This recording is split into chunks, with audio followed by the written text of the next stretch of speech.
Thank you for attending my speech on electric cars. Today's technology has improved the electric cars of the past, worth considering as economic-friendly transportation. Because no gas and no oil changes are needed, due to the development of the lithium-ion battery. Today, electric cars sound like sci-fi high-tech stuff you'd see on TV, but no, in reality, there's a long history of the United States having electric cars that dates back into 1897. Electric cars were built and used as taxis in New York City by the Electric Carriage and Wagon Company of Philadelphia. This same year, electric cars were also made by Baker Motor Vehicle Company. Their cars could travel 100 miles at speeds of 22 miles an hour on one charge. Then later, they built the electric racing car in the 1900s, which could speed up to 120 miles per hour. Definitely sounds like science fiction, but no. 38% of the U.S. automobiles in the 1900s were electrically powered. As stated by the History of Electric Cars with the Petersen Technical Center. Eco-friendly and all-electric motors, no gas and no emissions? Wow. The electric ion batteries are rechargeable and cost less using the 120 volt and the 240 volt outlets. The plan is to charge your car at work, at a shopping center, or at home, as described by Marshall Bryan in his article on how electric cars work. Here, let's consider the circumstances. Do you have the right ones for an electric car purchase? Explained by Jerry Edgerton with NBC Money News. Do you drive less than 70 miles a day? Do you have a driveway or garage where you can install a car charger? Do you have a setup at work where you can charge your car? Or at your shopping center you use? Next, the AutoGuide.com with Sam Ashad said there are 3 levels of charging station. The first level is the 120 volt. It's the slowest. Expect to spend 21 hours to charge a Neon Leaf, or 17 hours to charge a Chevrolet Spark. Level 2, it's faster. Using the 240 volt outlet, you can expect to spend $450 up to $900 to install this charger at your home. Level 3 is called a DC charger. It's only available in designated public areas such as Walgreens.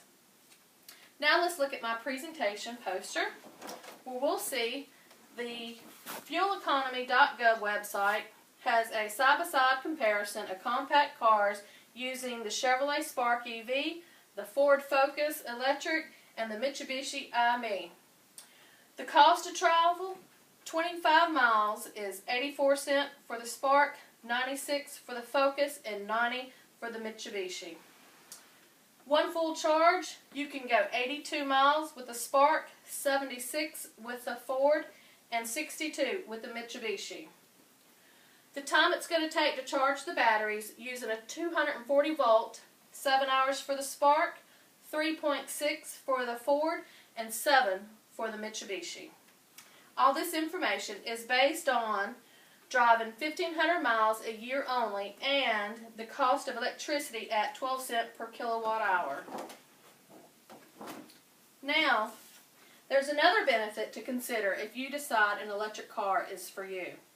There is a $7,500 federal tax credit that was established in 2010, and that's currently still available. All electric cars, stated by the Fuel Economy government, say they are energy efficient because they convert 59 to 62% of the electrical energy from its grid to the power of its wheels. They are environmental friendly because there's no tailpipe pollution. They perform well because they have quiet motors, they operate smoothly, and they have strong acceleration. They require less maintenance. Also, it will help reduce the foreign energy dependence that we have come to experience here in the United States, because electricity, it is a domestic energy source. Now, the drawbacks, as stated by Deborah Petersen in her article, My Husband's Electric Car, Tips in Life Surviving and Marriage with a Neon Leaf.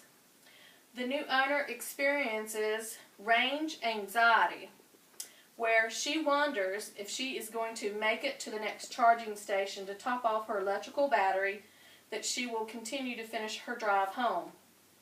Her area has multiple electric car consumers, so she always has to wait at the charging station. Also, that federal rebate that's up to $7,500, you might not qualify to get all of it back. And of course, there are less charging stations than there are gas stations. Also, that electric grid that powers the outlets for the 240 volt, well, that energy comes from burning coal, which is not eco-friendly. Your driving habits and the use of your heater and your air conditioner and your electric car will definitely take away power from your road miles available from the electric engine. Now, local governments, they may have to start making new taxes to convert the loss of gas taxes for their community projects.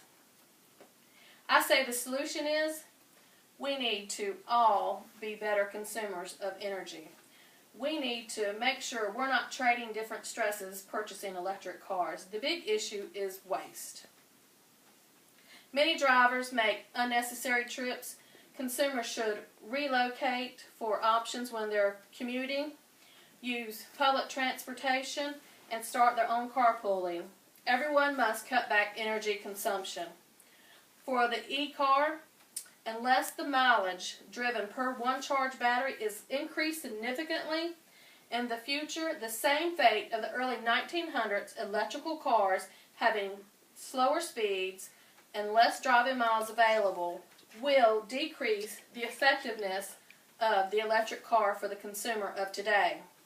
Every driver makes better driving habits their routine. Starting and stopping will always affect the car's source of power. You may have many options when reviewing a new car purchase. I chose to review the total electric car as opposed to the hybrid car because it uses a little bit of gas, but the electric car uses no gas. The total electric car will make drivers conscious of their driving habits, and that's a great step in the direction of controlling wasted energy. Now finally, the high price of gasoline from foreign countries will help us change our living and spending habits, and that's a great step for all living creatures. I'm Barbara Petersen. Thank you for attending my persuasive speech.